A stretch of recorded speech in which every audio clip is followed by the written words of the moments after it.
Welcome to This Explainer. Grab your civil engineering hard hats because today we are doing a global structural risk audit. As a modern society, we rely on massive, incredibly complex infrastructure to power our cities and control our waterways. But today, we're totally bypassing the typical political debates and looking purely at the data to determine where the absolute highest concentrations of structural and systemic risk truly lie on our planet. So, is the Three Gorges Dam literally the most dangerous structure on Earth? Well, as engineers, the only way we can answer that objectively is by stripping away the politics and analytically comparing its structural risk profile, extreme load tolerances, and built-in fail-safes against other civilization-altering infrastructure. We have to look at the hard math, the hydrostatic pressure, and the absolute worst-case systemic failure scenarios. To figure this out, we're going to hit 5 key areas. First, defining structural risk profiles. Second, auditing nuclear and chemical risk. Third, global megadam baselines. Fourth, the Three Gorges anomaly. And finally, the missing safety regimes.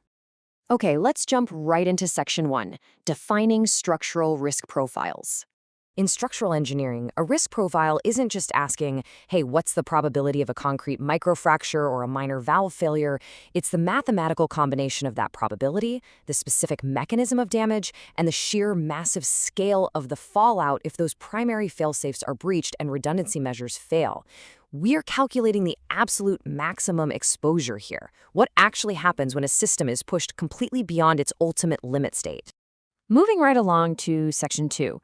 Auditing nuclear and chemical risk.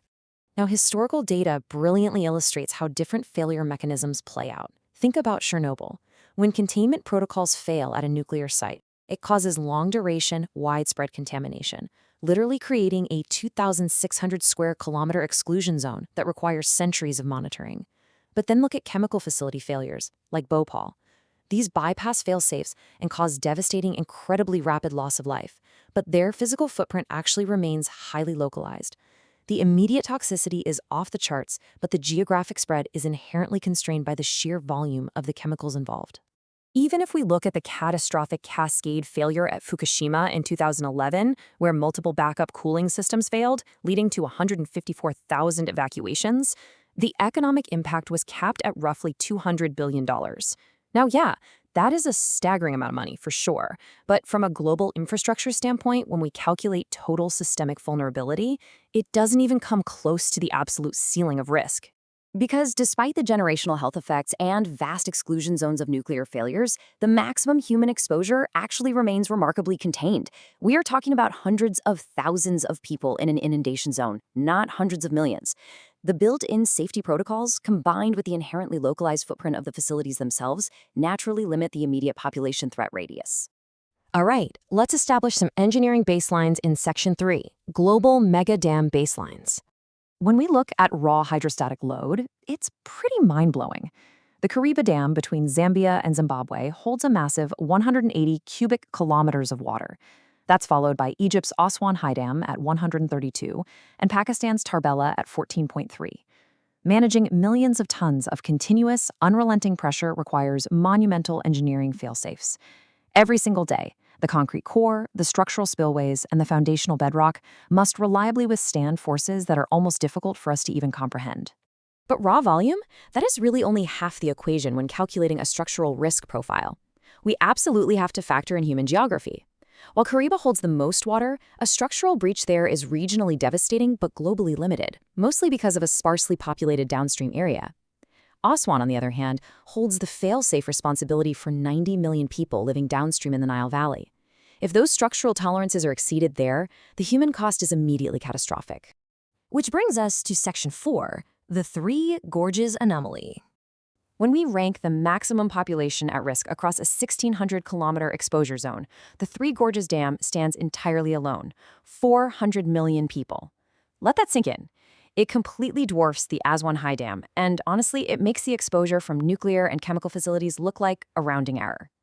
Having a single structural failure point holding back this massive hydrostatic load against this level of human exposure is entirely unprecedented in the history of civil engineering.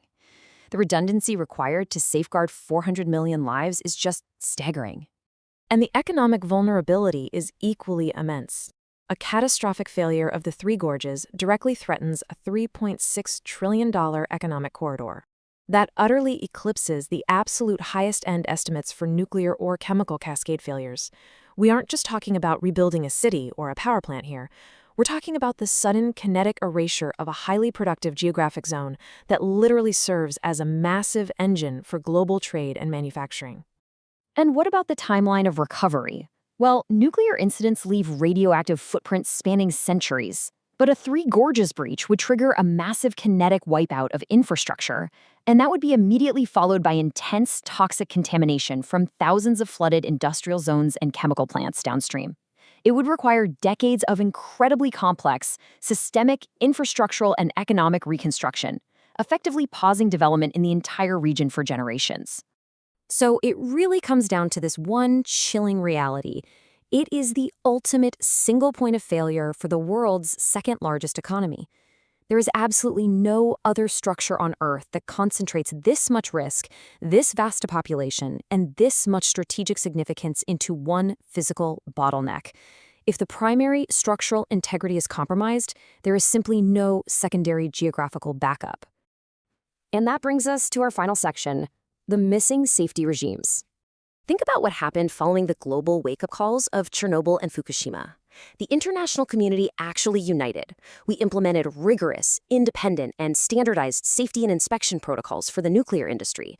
We built global overlapping engineering fail-safes to ensure that no single nation was left entirely to its own devices when managing civilization-threatening technology. Yet, despite carrying vastly greater population and economic exposure, there is a total absence of an equivalent standardized international safety regime for megadams. Think about that. There is no independent global oversight bodies strictly verifying the structural integrity, continuously assessing hydrostatic load tolerances, or auditing the safety protocols of these massive hydrological assets. From an engineering oversight perspective, it operates as the most consequential facility on Earth, but entirely without the safety net of international independent auditing. It is essentially the nuclear plant of the dam world, operating completely without the IAEA checking its gauges. We are relying entirely on localized regulatory bodies to manage a structure whose failure would reverberate violently across the global economy. So, does the structural risk comparison change your perspective on global megadam safety protocols? Because from a pure engineering standpoint, this glaring lack of standardized oversight and independent structural auditing might actually be the biggest systemic risk of all.